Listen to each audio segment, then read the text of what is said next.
Thank you very much, El Paso. Thank you very much. Thank you.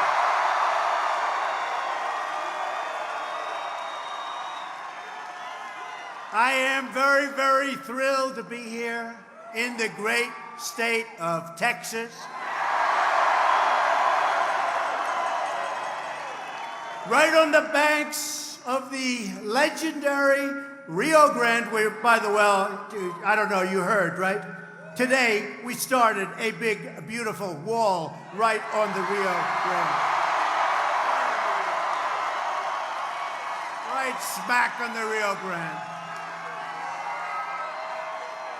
I love this state, and I love the people of this state. We've had a great romance together, you know that. It's been a great romance. And we're only getting stronger together. That's what's happening. Wow, look at all the press back. You believe that? This is like the Academy Awards used to be. They've gone down a long way since they started hitting us a little bit, right? They've gone down. That was a long fall, but there they are. Last week, I was honored to stand in the House chamber to deliver the State of the Union.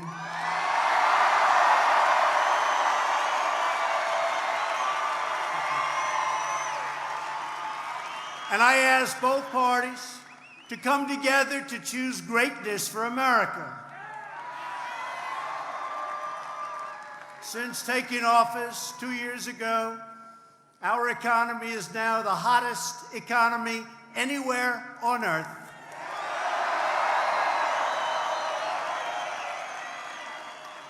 Our military, which desperately needed funding, we went $700 billion and $716 billion, is more powerful than ever before.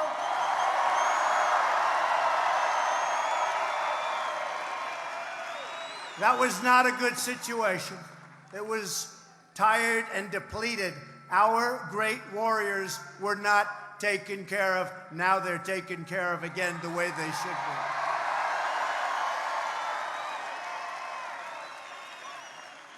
And America is winning again. Isn't that nice?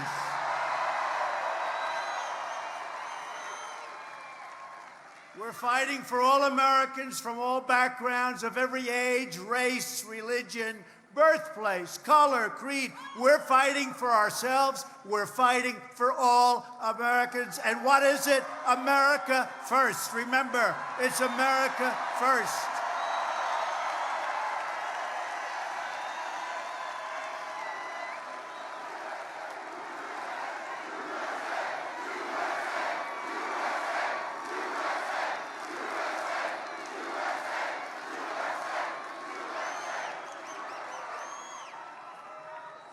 Our agenda is not a partisan agenda, although some people say it is. Every once in a while it does become that way, right? It's a mainstream, common sense agenda of the American people. It's where we want to be and where we want to go.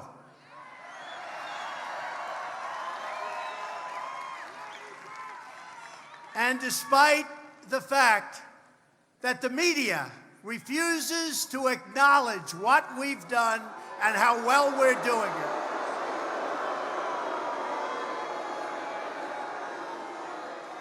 A new poll just came out as I was coming on, and it shows, I don't know how you can do this. I don't think I've had a good story in years. I don't get good press. I used to get great press until I decided to run for office. And we have done together an incredible job. And a new poll just came out today. Rasmussen, one of the most respected polls, one of the polls that got the election right. So I have to remember that. You know what the number is? 52% with no good news. Explain that. Explain that.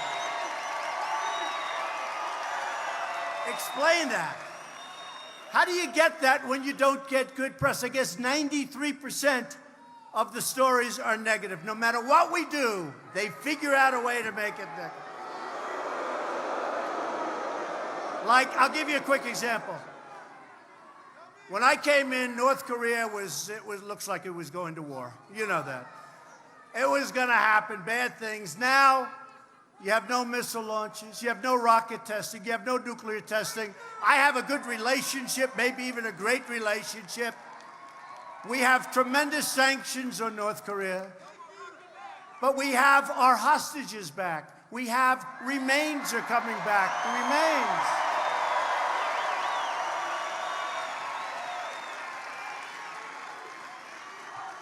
And our presidents have been dealing with North Korea for many, many decades, many, many decades. And on a nuclear way over the last 20, 30 years. And all I hear is, can't you move faster? You know what? I left Singapore 15 months ago. They've been negotiating for 85 years or something. So now their complaint is, what's taking them so long? I heard one of our great geniuses from a previous administration telling me how to negotiate with North Korea when they got taken advantage of like nobody I've ever seen before. So someday, with all of us, this is all of us, and those hats are beautiful, by the way, someday,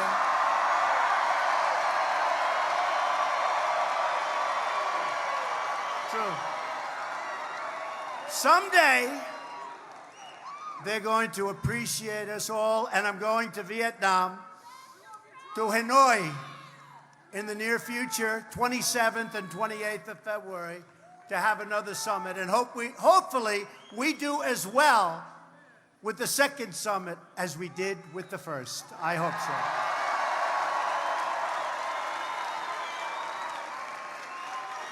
Now, we're delighted, and I'm delighted, to be joined this evening by the Texas leaders. You have great leaders, great people, great help to me, that are at the forefront of this incredible American revolution. You know, there's never been anything like this in the history of our country. We have to understand that. There's never been. If you would say, as an example, that tonight 69,000 people signed up to be here. Now, the arena holds 8,000, and thank you, Fire Department. They got in about 10. Thank you, Fire Department. Appreciate it.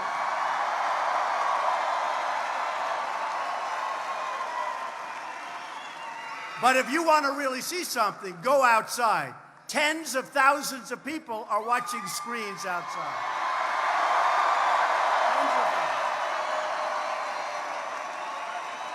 And we were all challenged by a young man who lost an election to Ted Cruz.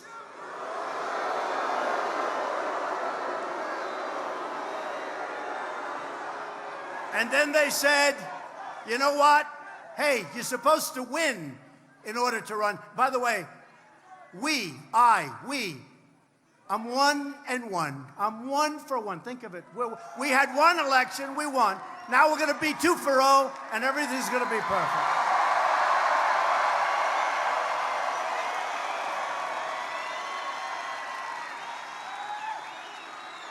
But a young man who's got very little going for himself, except he's got a great first name. He challenged us. So we have, let's say, 35,000 people tonight, and he has 200 people, 300 people, not too good.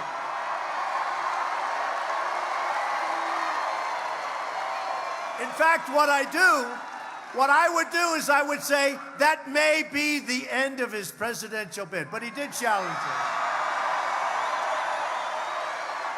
So I want to introduce some great people. Your governor, Greg Abbott. Greg. Where is he? Where's Greg? Thank you, Greg. And a great governor, and a great friend of mine. Lieutenant Governor Dan Patrick. Thanks, Dan. Thank you, Dan. Look at him in the corner. So shy. Thank you, Dan. Great job, Dan. Attorney General Ken Paxton. Thanks, Ken. And Agriculture Commissioner Sid Miller.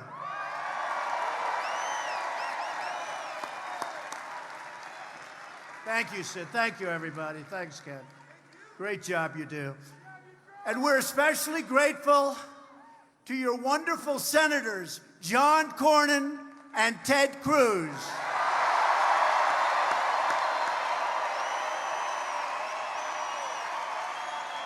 Great senators.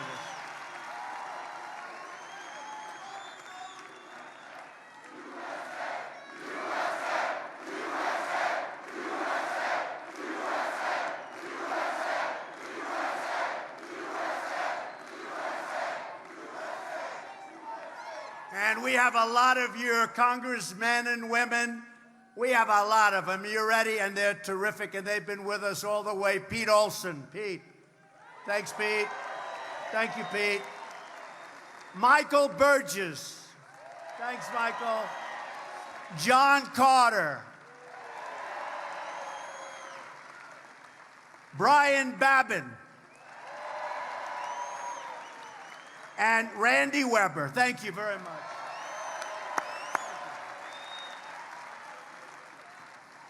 We are in the midst of an economic miracle. That's what's happened.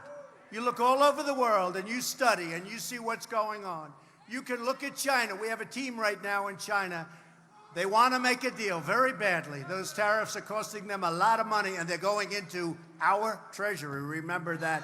We're filling up with billions of dollars.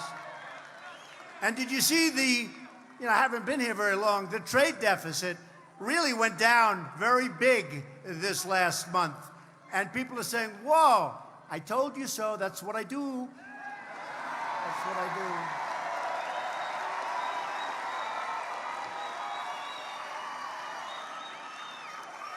do. And we don't want China to have a hard time. Thank you.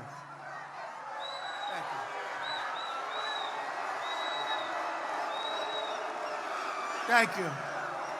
I can only tell you this. We're going to make great deals on trade. We're going to make great deals on military. When we defend another nation that's rich, they have to help us out. Do we agree? They have to help us out. And they're doing it. They're doing it. You saw South Korea? They were paying us $500 million a year. I say, you got to do more. You got to do more. Anyway, now they're up to almost $900 million. That was like on 2 phone calls. I said,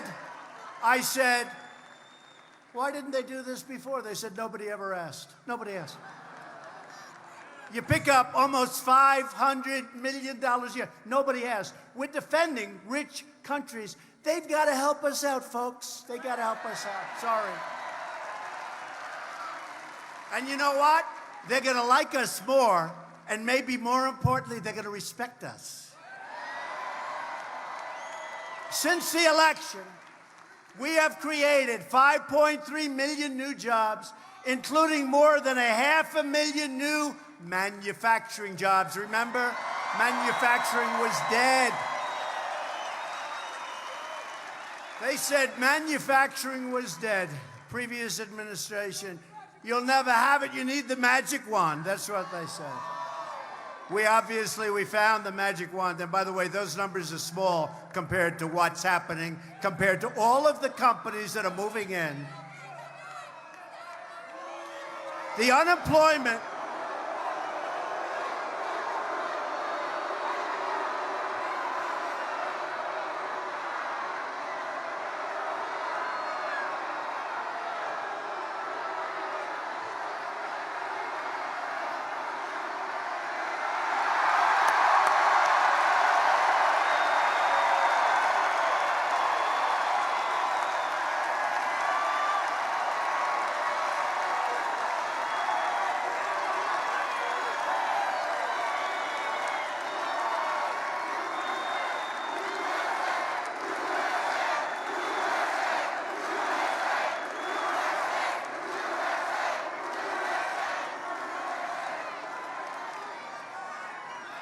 Thank you very much.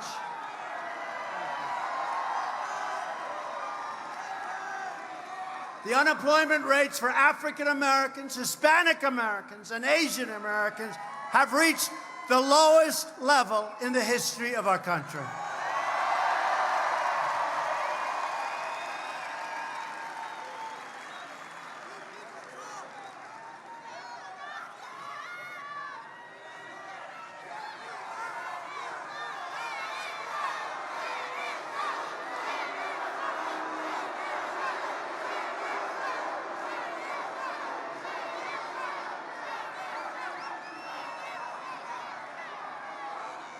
Okay, thank you.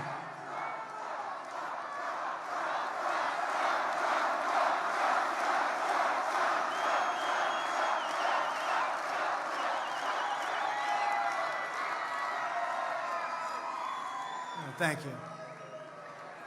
You all right? Everything okay? Please? Okay, thank you. Thank you. And women have filled almost 60% of the new jobs created last year, which were a record number. We passed massive tax cuts for working families, and we canceled a record number of job-killing regulations. That's why your oil and gas is coming back.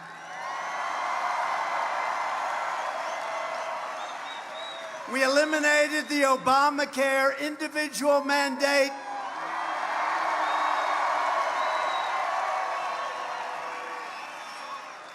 And to give critically ill patients access to life-saving treatments, we did something that they haven't been able to do for a long time. We passed right to try.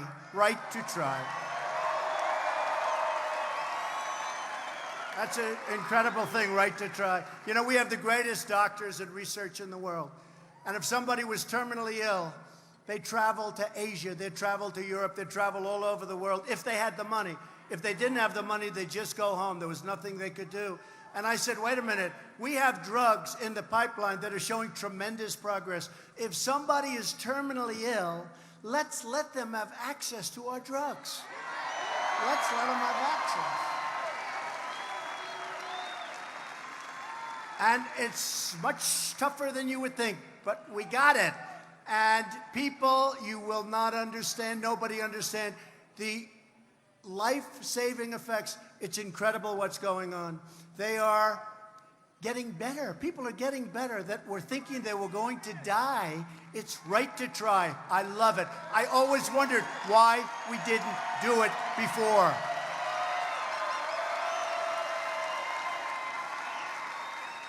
Now, the people in Texas won't care much about this, but the United States is now the #1 producer of oil and natural gas on Earth.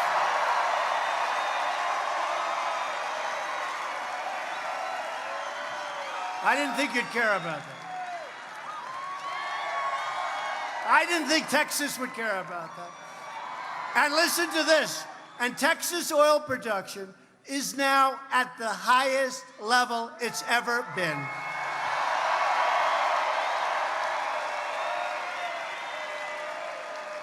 And only for the great oil professionals in the room, we're getting those pipelines approved so fast, you'll be able to practically double up on oil production, oil and gas. They're getting approved at record levels and record time. That means more money, more security, and more independence for our country. It's very simple. Another one they said could never get passed. They've been trying to do it for 40 years. We passed VA choice, Veterans Choice.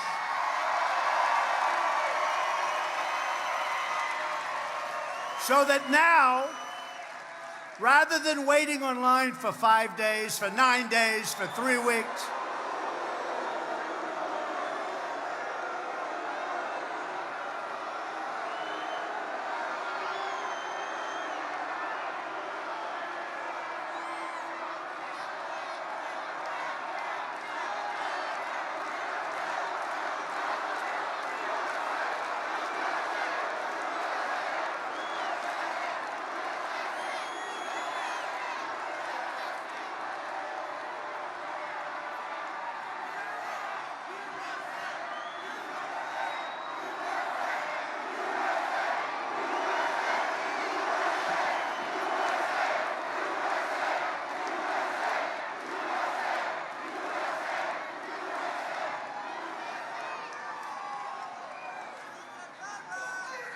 Where do these people come from? Where do they come from?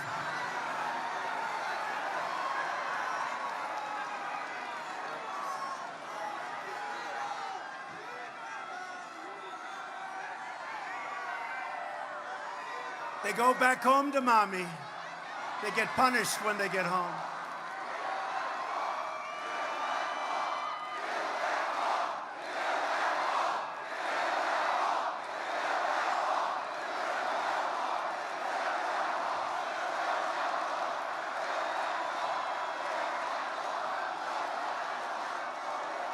Now, you really mean finish that wall, because we built a lot of us. Finish that wall. But before we get to the wall, so VA accountability and VA choice. Accountability, we couldn't fire anybody from the Veterans Administration. We couldn't fire anybody. They could treat our veterans badly. We had to take it. Now, you get rid of them.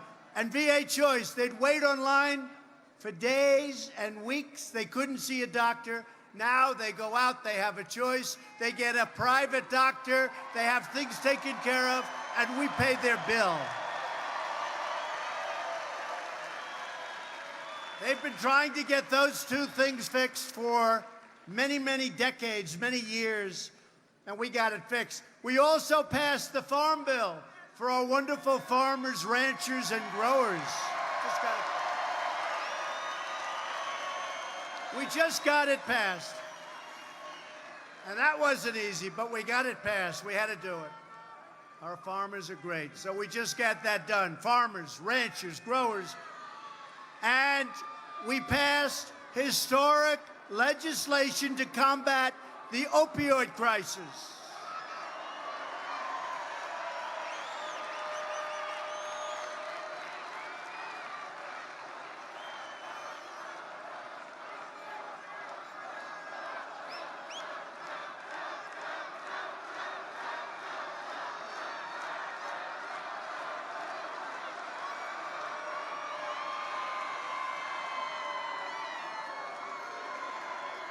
Thank you.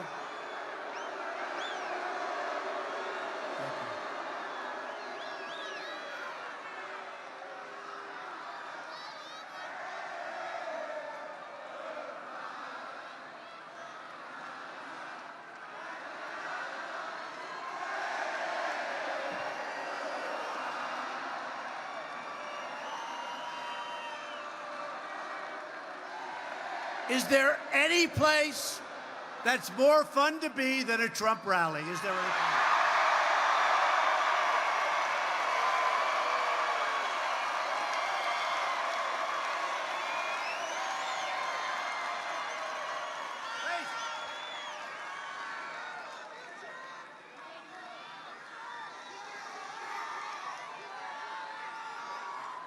You know, they all said, Mr. President, we loved the tone of your State of the Union speech.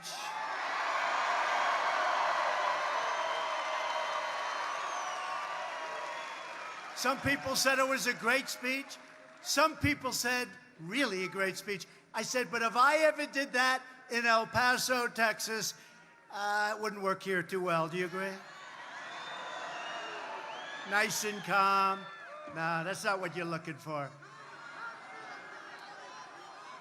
And this is more fun. This is more fun.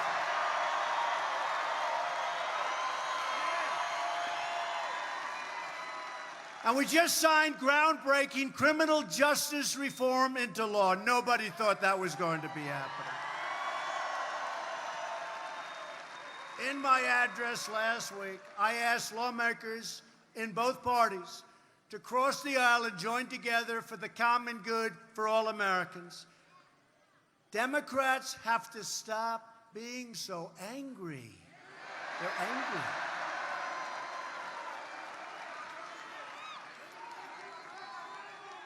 And they've got to start being partners to keep this incredible, really, look, is this an incredible miracle that's going on?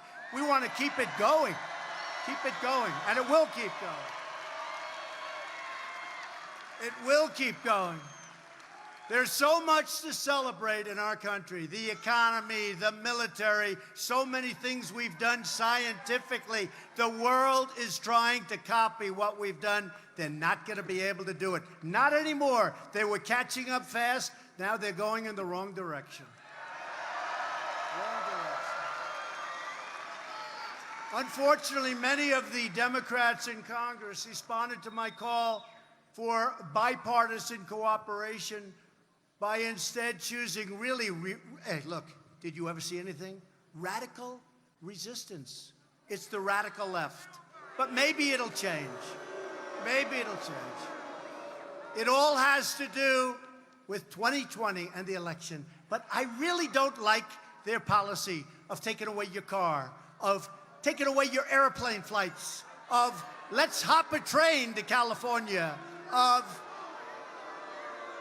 you're not allowed to own cows anymore. You know, there are a lot of problems there. A lot of problems.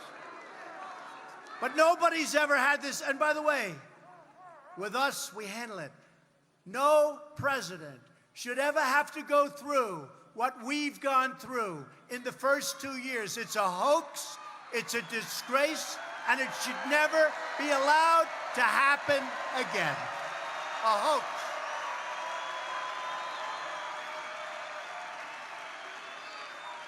Just recently, as an example, Senator Richard Burr from the great state of North Carolina, he's chairman of the Senate Intelligence Committee, and they've been investigating this Russia hoax for 2 years. Think of it.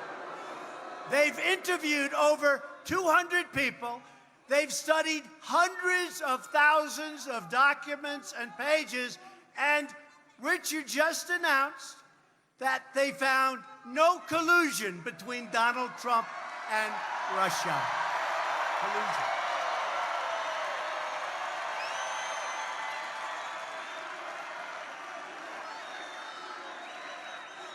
The fact is that the real collusion was between Hillary and the Democrats and the other side with Russia. That's where the collusion is.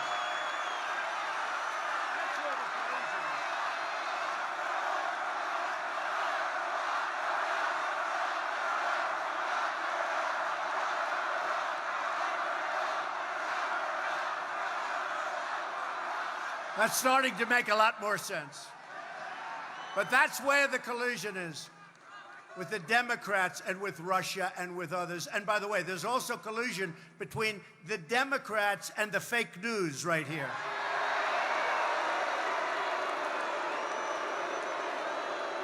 And they know it better than anybody.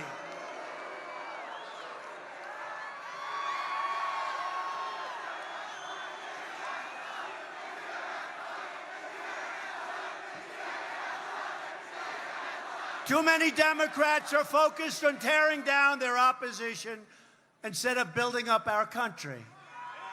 They're trying to impose some of the most extreme measures and policies ever put forward by our Congress. And by the way, I don't think anybody in this room wants to pay 70, 80, 90, and 95% tax. Does anybody want to pay a 90%? You know, you look at what we've done with jobs, what we've done with the economy, how low your taxes are, the lowest they've been almost from the beginning. Who the hell wants to change what we're doing now? We are a hot, hot country. Last week, they introduced a massive government takeover that would destroy our incredible economic gains. They introduced the so-called Green New Deal.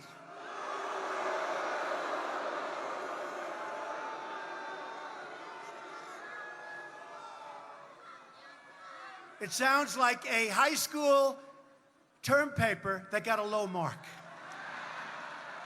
It would shut down American energy, which I don't think the people in Texas are going to be happy with that. It would shut down a little thing called air travel. How do you take a train to Europe? You know, this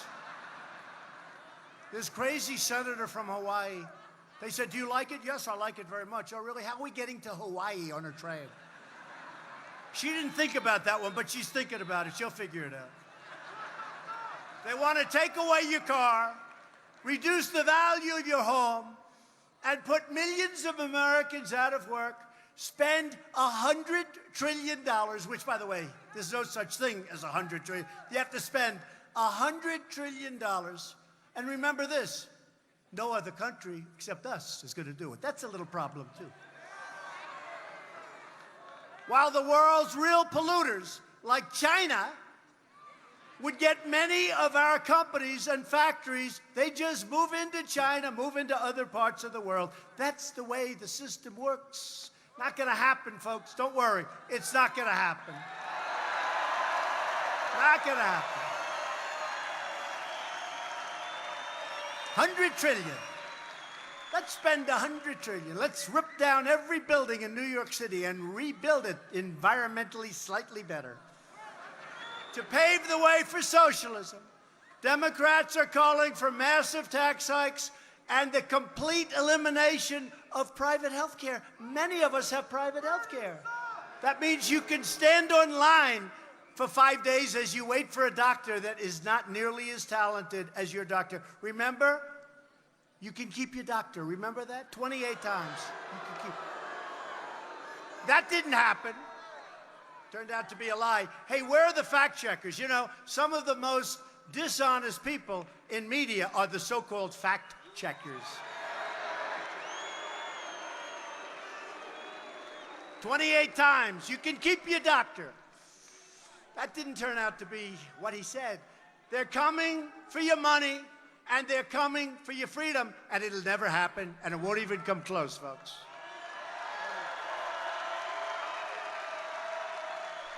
Democrats are also pushing extreme late-term abortion.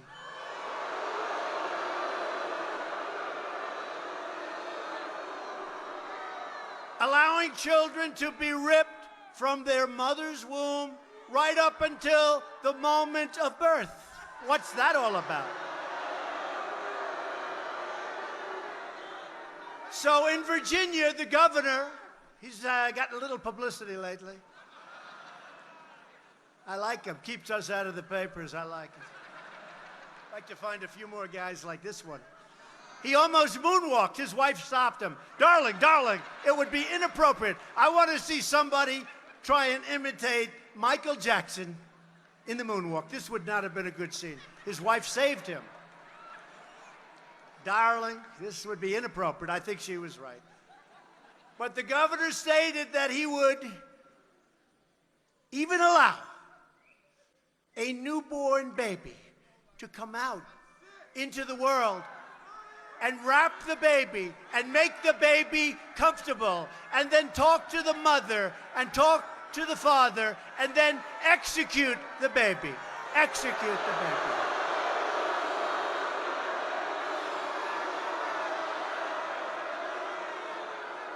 Incredible.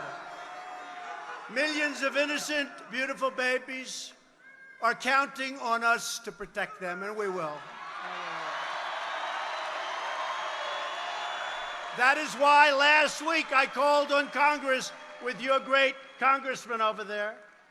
Thank you, fellas. To immediately pass legislation prohibiting extreme late-term abortion.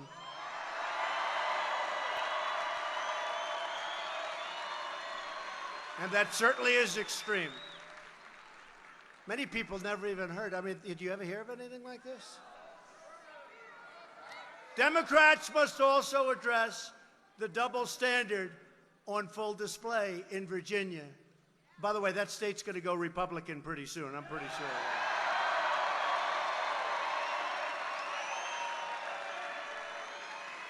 Because the Democrat Party has never been more outside of the mainstream.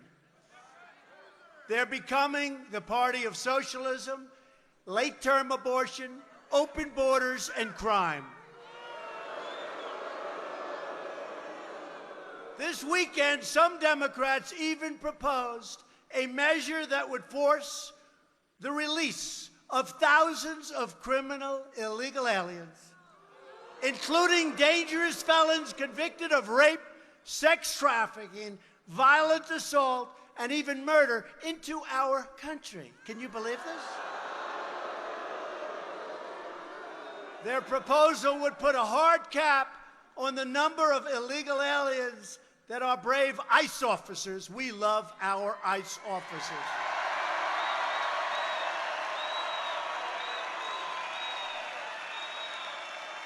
can detain and thus remove, forcing thousands of criminals to be set free into United States communities. I don't think so, okay? I don't think so. And I want to thank our ICE officers. What they put up with is incredible. And that includes Border Patrol, and that includes law enforcement, let's face it. Law enforcement, we love them. They keep us safe. In the last 2 years alone, ICE officers have made listen to these numbers, 266,000 arrests of criminal aliens, including those charged or convicted of approximately 100,000 assaults, 40,000 larcenies, 30,000 sex crimes, 25,000 burglaries, 12,000 vehicle thefts, 11,000 robberies, 4,000 kidnappings, and 4,000 murders. Killings, murders. We will.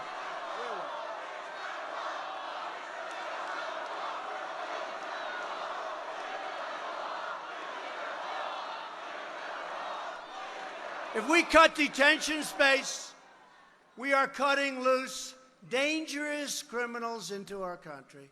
Slashing ICE detention is the first step of many for the far left.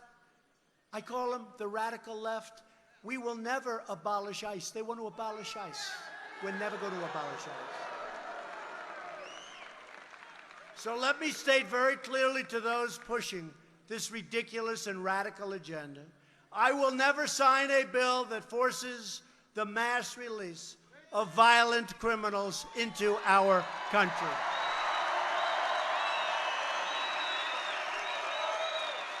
And I will never abolish or in any way mistreat our great heroes from ICE and Border Patrol and law enforcement. Never.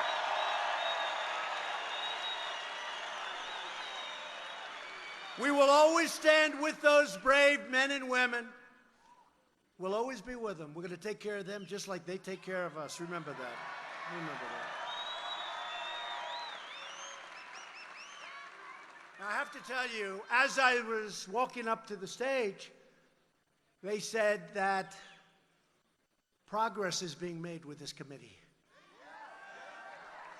Just so you know, we're building the wall anyway. They say that progress has been made with this committee.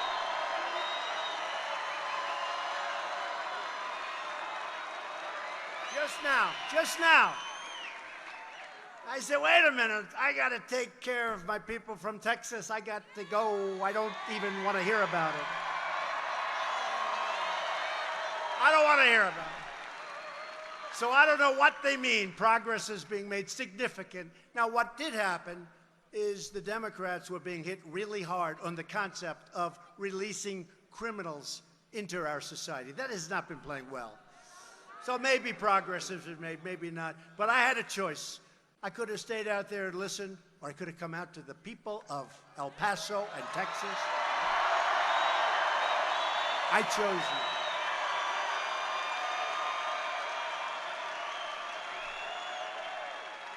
you. I chose you.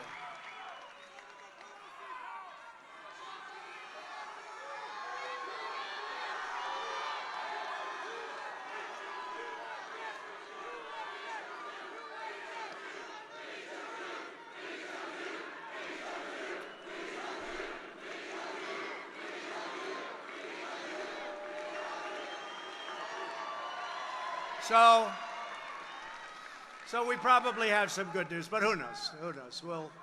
We're setting the stage, folks. You know what it's called, right? It's called We're Setting the Stage. We're setting the table. We're doing whatever we have to do. The wall's being built. It'll continue. It's going at a rapid pace. The Rio Grande. It's happening. Go check it out. We proudly welcome those who come lawfully and support our values in the United States and that want to strengthen our society and help us with all of the companies moving into the United States, moving back. They left us. Now they're moving back, many of them. In some cases, maybe all of them. But they all want to come back because the United States is where the action is. Very simple.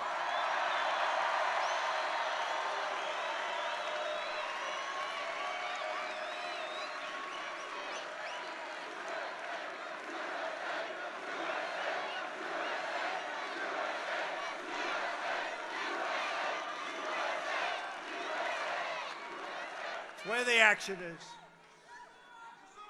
And it is, we're most proud of the fact. You look at the car companies, they're moving back. They're going into Michigan. They're going into Pennsylvania. They're going back to Ohio. So many companies are coming back. And by the way, that's why I want people to come in to our country, but they have to come in legally and they have to come in through merit, so they can help us build our country. Make America great again. Pretty soon, we're going to be singing, Keep America Great. Keep America great.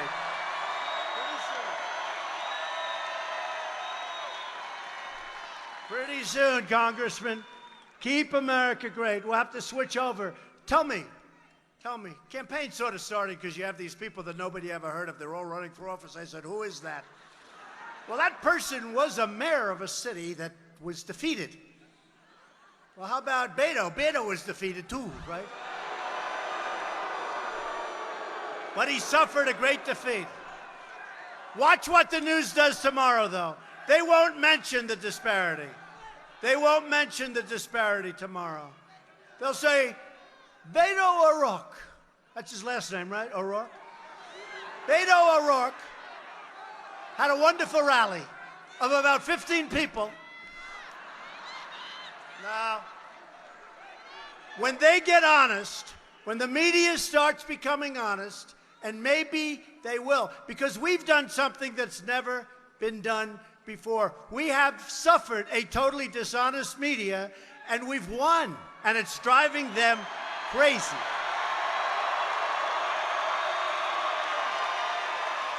Driving them crazy.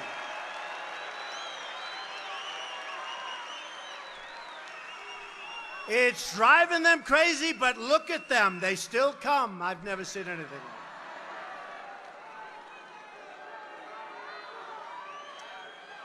But illegal immigration hurts all Americans, including millions of legal immigrants, by driving down wages, draining public resources, and claiming countless innocent lives. You see what's going on, folks. You know what's going on.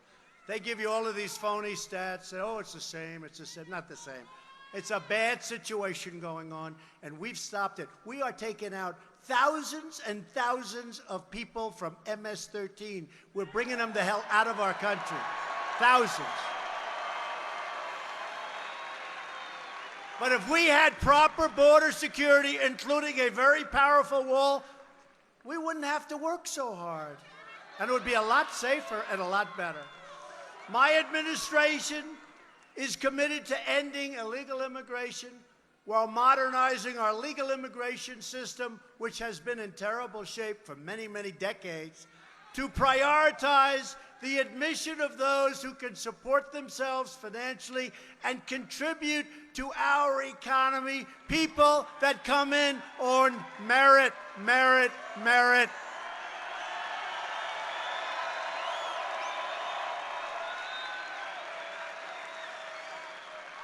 Instead of random lotteries and chain migration, that's another beauty. We want a merit-based system for entry. This will improve living conditions for all Americans living here today, both immigrant and U.S. born. Everybody's going to be happy. And we need the people to take care of these companies that are moving. Our unemployment rate, real unemployment, 3.6, 3.7, and going down. Had a little blip because of a thing called the shutdown. But remember this, went up to 4. I said, boy, that's, you know how low 4 is? Do you know anybody else, any other president would have said, please give me 4, please. We had a little blip, went up from 3.7 to 4 just quickly. But you know what? If we didn't do that shutdown, we would not have been able to show this country, these politicians, the world, what the hell is happening with the border. That was a very important thing we did.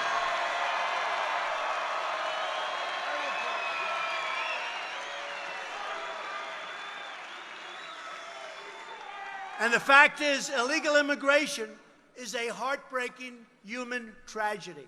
1 in 3 women is sexually assaulted on the very long and dangerous journey north up to our country.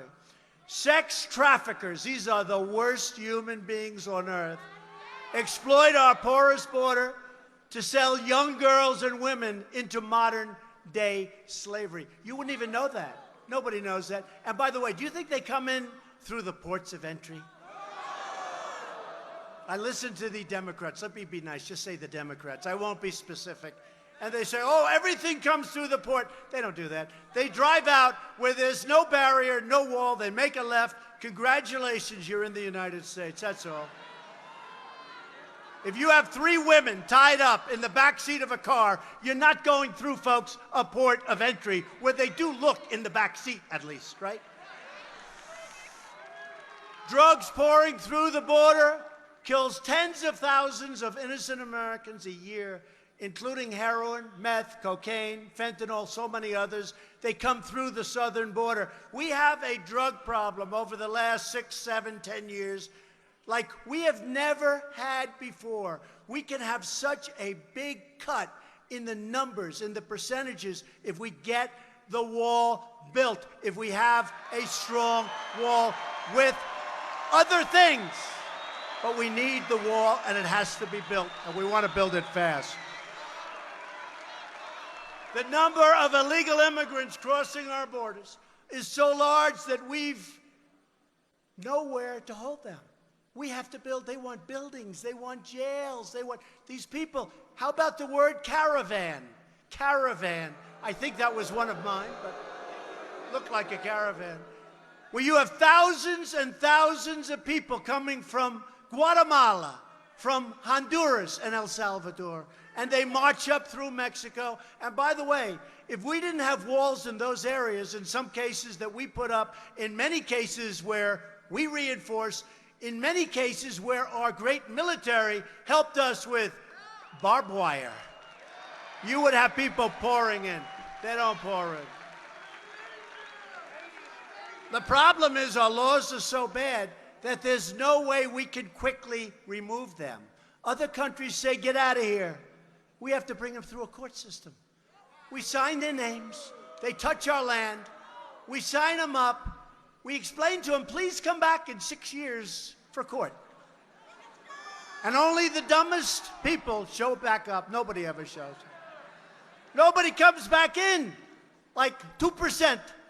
They go in to our country. The good news is we have great law enforcement, and many of these people, we know where they are. And we're going to get them the hell out. But we have to change our laws.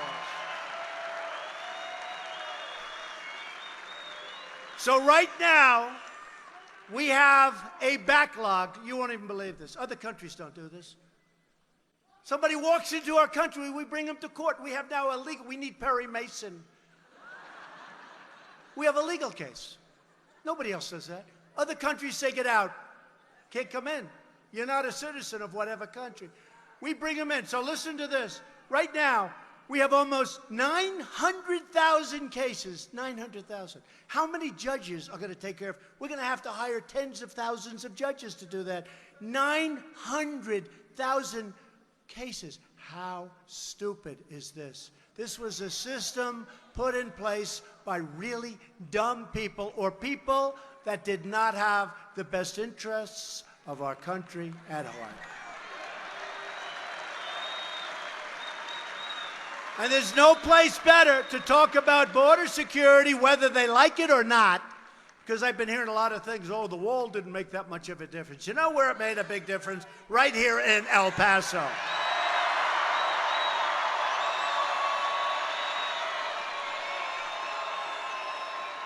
And I've been watching where they've been trying to say, oh, the wall didn't make that much. Well, you take a look at what they did with their past crimes and how they made them from very serious to much less serious. You take a look at what the real system is. I spoke to people that have been here a long time. They said when that wall went up, it's a whole different ball game. Is that a correct statement?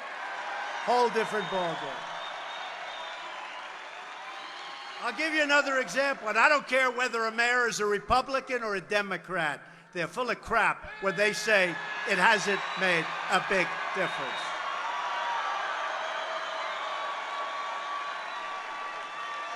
I heard the same thing from the fake news. They said, oh, crime actually stayed the same. Didn't stay the same. Went way down. And look at what they did to their past crimes, and look at how they recorded those past crimes. Went way, way down. These people, you know, you think they'd want to get to the bottom of a problem and solve a problem, not try and pull the wool over everybody's eyes. So for those few people that are out there on television saying, oh, it didn't make too much of a difference, it made a tremendous... People from El Paso, am I right?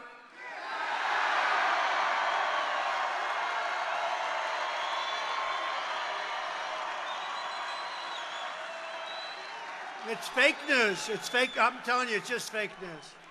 And you know what?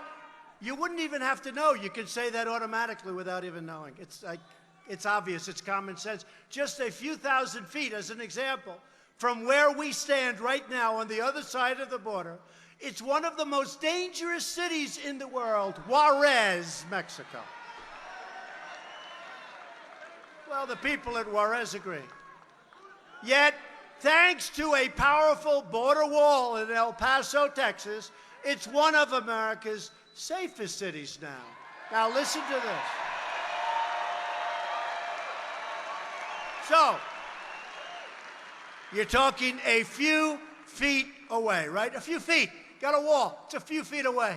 Last year, Juarez had 1,200 murders. El Paso, right next door, a few feet away, had 23 murders. That's not good either. But 23 compared to 1,200. Walls work. Actually, there's nothing like them for what we're talking about. We want to stop drugs. We want to stop traffickers. We want to stop criminals from coming in. Walls save lives. Walls save tremendous numbers of lives. The biggest proponents of open borders are rich liberals and wealthy donors. These are hypocrites who oppose security for you while living their entire lives. I do too, to be honest with you. I'm guilty. I'm guilty. I also live behind walls, okay? They live behind walls and gates and they have guards all over the place. Me too, because I want to be safe and I want to make America safe, if you don't mind.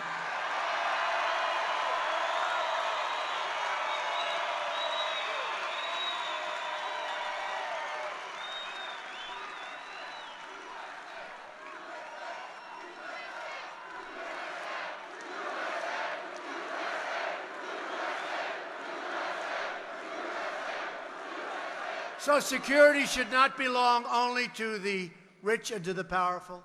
Safety is the birthright of every American, which is why we must finish the wall. It's happening. Because walls are not immoral, as it was said. Human trafficking is immoral. Drug peddling is immoral. Child smuggling is immoral. Sanctuary cities that get Americans killed, they're immoral. Open borders are dangerous and immoral. My administration has put forward a compromise that really is a compromise, and I hate to even compromise on things like this, but it's showing common sense, it's compassionate, and it's going to solve our problem, and the cost is a fraction. When you look at the drugs that are pouring across from Mexico, if it stopped a small percentage, and it won't, it'll stop a large percentage, it would pay for itself in a matter of weeks. That's the kind of numbers you're talking about. A matter of weeks. And by the way, I hate to say this because we have a very good relationship, but Mexico had the highest number of killings that they've ever had. Almost 40,000 people were murdered in Mexico. Mexico's not too far away, and we need to take care of our people, and we're going to do that, and it's happening a lot faster than anybody thought, and I love that sign. Thank you. What we're proposing includes humanitarian assistance, drug detection at our ports and everywhere else, closing legal loopholes, which is a big problem, and plans for a smart, strategic, see-through steel barrier or wall. Let's go to wall. This wall will be built in the areas identified by border agents as having the greatest need, while safely directing people and commerce to our many lawful ports of entry, which we're beefing up in every way. Structurally, we're beefing up the ports of entry, and mechanically, we have equipment now that can spot drugs. It's incredible stuff. It's expensive. It's incredible. By the way, there is nothing better than a good old-fashioned German Shepherd. It's hard to believe, right?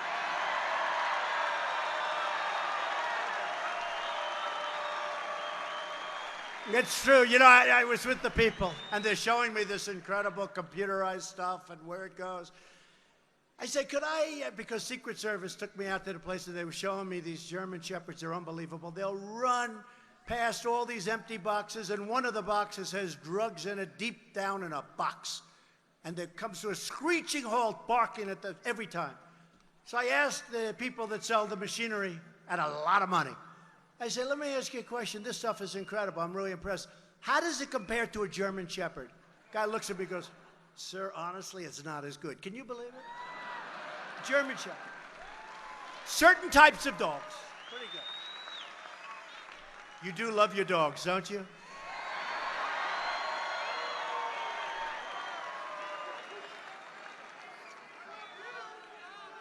I wouldn't mind having one, honestly, but I don't have any time. I don't have time. How would I look walking a dog on the White House lawn? Would that be? Right? Sort of not for, I don't know, it doesn't, I don't feel good. Feels a little phony to me. A lot of people say, oh, you should get a dog. Why? It's good politically. I said, look, that's not the relationship I have with my people. We want to have, yeah, Obama had a dog, you're right. Both parties should come together to finally create a safe and lawful system of immigration. The American people have waited long enough. We must secure the border, pass Kate's Law, end catch and release, shut down sanctuary cities. You know, we need Democrat votes to do that. Deport criminal aliens and keep the coyotes and traffickers and drug dealers the hell out of our country, please.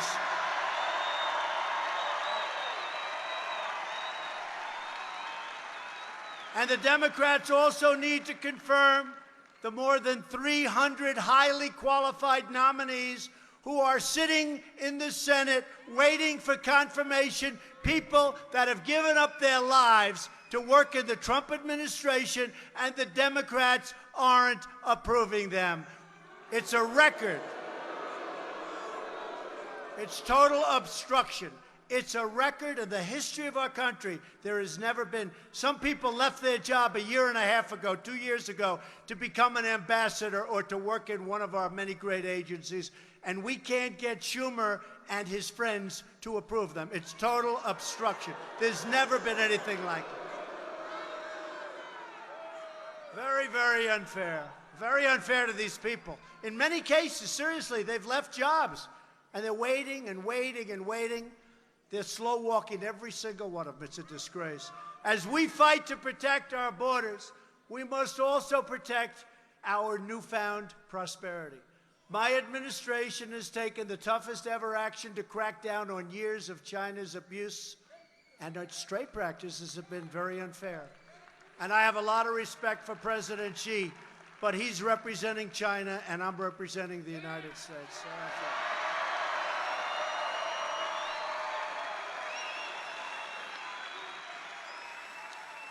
We're also replacing one of the worst deals ever made, probably the worst trade deal ever done, although I happen to think that the WTO is not so good either. We're replacing Nafta with a brand new U.S. Mexico-Canada agreement that everybody is loving. Got to get Congress to approve it. We got to get Congress to approve it. We'll get it, I think, done. I mean, there's such obstruction in Congress. You know, they won't even do things that are good for our country now. They would rather have Trump have a loss than get something that's so good for our country. Our farmers are happy. Everybody's happy. And it's going to be jobs. You know what it does? It stops companies from moving out. It makes it very hard economically for companies to say, hey, thanks a lot. We're firing everybody. We're moving to Mexico. Makes it very, very hard. You know, that's been a bone of contention for me for many years. I've seen 25% and more of our automobile business move to Mexico. And it's not going to happen anymore. Not going to happen anymore. Unless they want to pay nice, big, fat tariffs to send their cars back into this country. We've achieved, and by the way, tariffs have had an incredible effect. Just ask the folks in China, how are we doing with tariffs? You ask.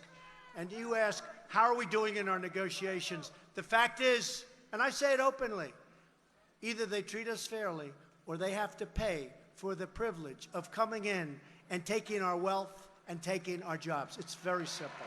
It's very, very simple. And if you look back at our country when we were very rich, when we had no debt, when we had no problems economically, you take a look, 1888, the great tariff debate. You know what the debate was about? Our country had so much money, they had to debate what the hell to do with all the money because tariffs were bringing in a fortune into the United States. So at a minimum, countries are negotiating with us very seriously because of the fact that they don't want to have to pay to come in and take advantage of our country. That's at a minimum. Check it out, 1888. Have the press check it out. They'll say, Donald Trump said 1888.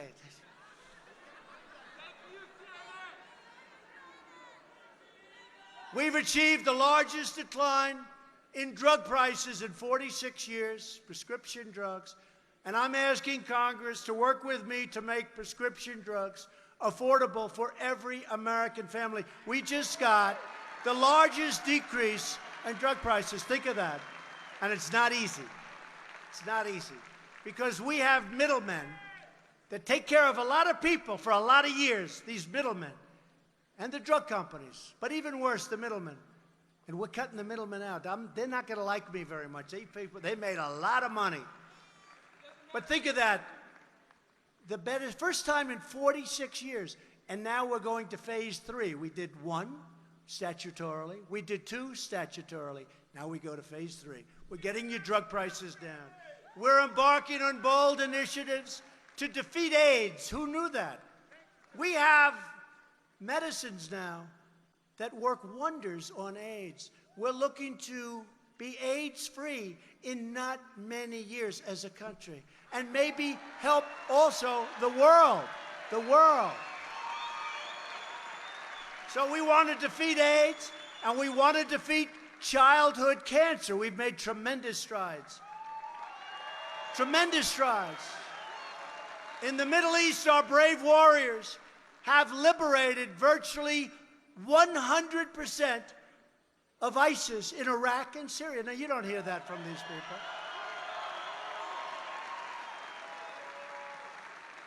Now, we've taken back soon. It'll be announced soon, maybe over the next week, maybe less. But it'll be announced very soon. We'll have 100%. When I took over this country, it was a mess. And if I wouldn't have been elected, you know, I have so many people. I was just walking up, and every time it happens, Sir, thank you. Thank you very much. This guy, he's like a monster. No, it's true. These people.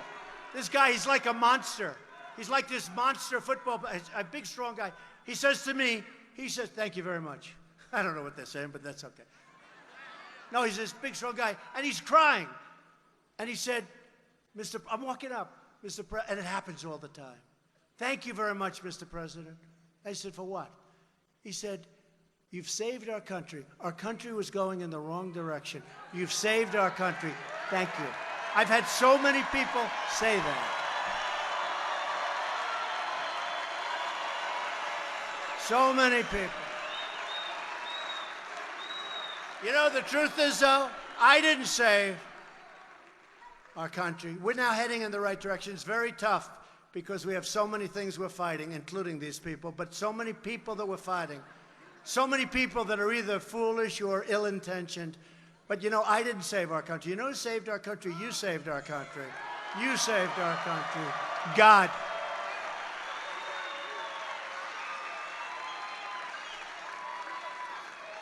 Because it's nothing like this has ever happened before. And you know what? The world is watching. And when prime ministers and when presidents and kings and queens, they talk to me, they say, congratulations on what's happened with your economy, Mr. President. It's incredible. They're emulating what we're doing. They can't believe it. So we continue to decimate the remnants, because there are always going to be remnants. We can take the area, the land. We'll soon have 100%. But there are always remnants. They get out. They wrap themselves in bombs. They're crazy. They're lunatics. But you're always going to have that. But we want to bring now, get 100%. It was so bad when I took over. It was going the opposite direction. Syria, we want to bring our troops back home. It's time. It's time. It's time. And thanks to the extraordinary service of our military in Afghanistan, 19 years we're in Afghanistan. We may now be able to seek a political resolution that, frankly, they've wanted to talk about for a long time. We've hit them very hard. But it's been 19 years. Think of that, 19 years. We spend more on military in Afghanistan, $50 billion a year, than most countries spend on their entire country, health care, education, everything. We spend more than they do. It's time to start thinking smart for our country. We want to build our country. We want to spend money in our country. We want to build our roads and highways and bridges and dams.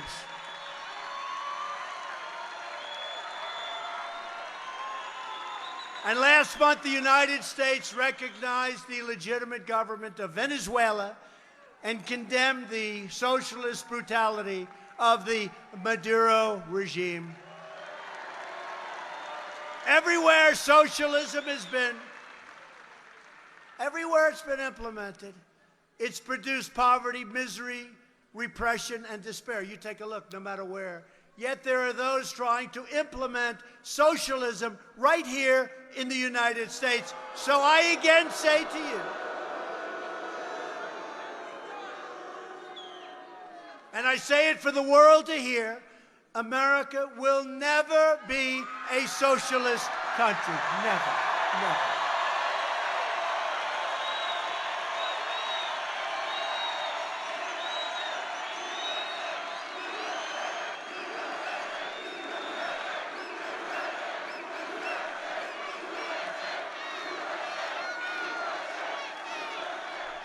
We're born free, we will live free, and we will die free. We will always be free. Each of us here tonight is united by the same timeless values. We believe in the American Constitution and our great rule of law. We believe in the dignity of work and the sanctity of life. We believe that faith and family, not government and bureaucracy, are the center of the American way. We believe in religious liberty. the right to free speech, and the right to keep and bear arms.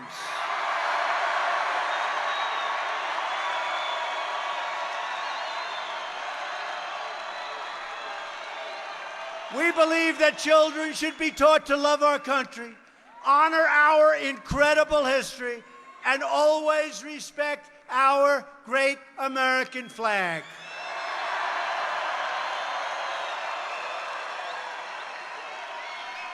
We believe that the first duty of government is to be loyal to its citizens, and we live by the words of our national motto that we are going to keep. We'll never change this. In God we trust.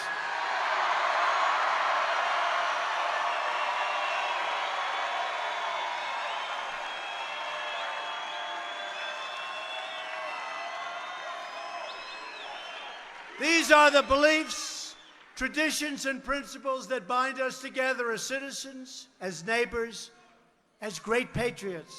These are the values that unite people all across the great state of Texas. From Houston to Austin, from Dallas to El Paso, from the Red River to the Rio Grande, the Lone Star State embodies the spirit of independence like maybe no other place anywhere in the world.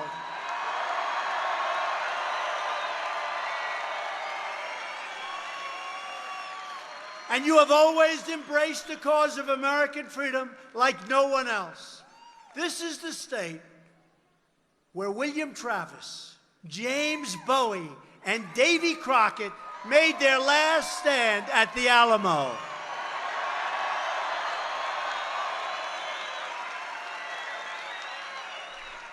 This is the state where a small band of patriots at the Battle of Gonzales, armed with a single cannon, stared down a foreign powerful army and declared, "Come and take it. Come and take it. Come on, take it."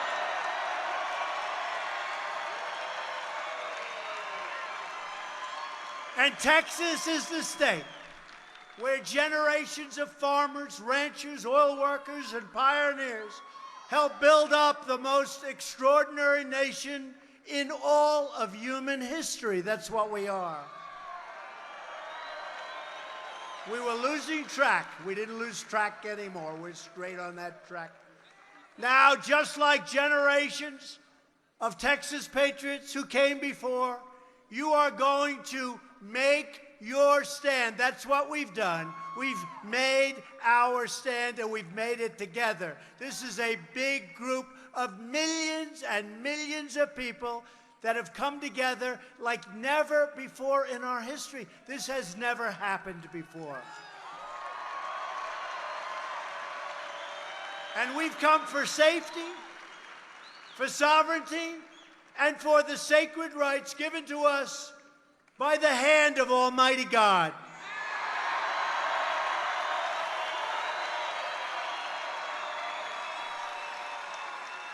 We are one united movement, one united people, and one United States of America. And together, with the proud and incredible and great people of the state of Texas, we will make America wealthy again.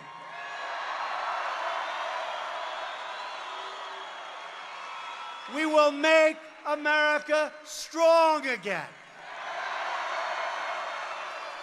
We will make America safe again.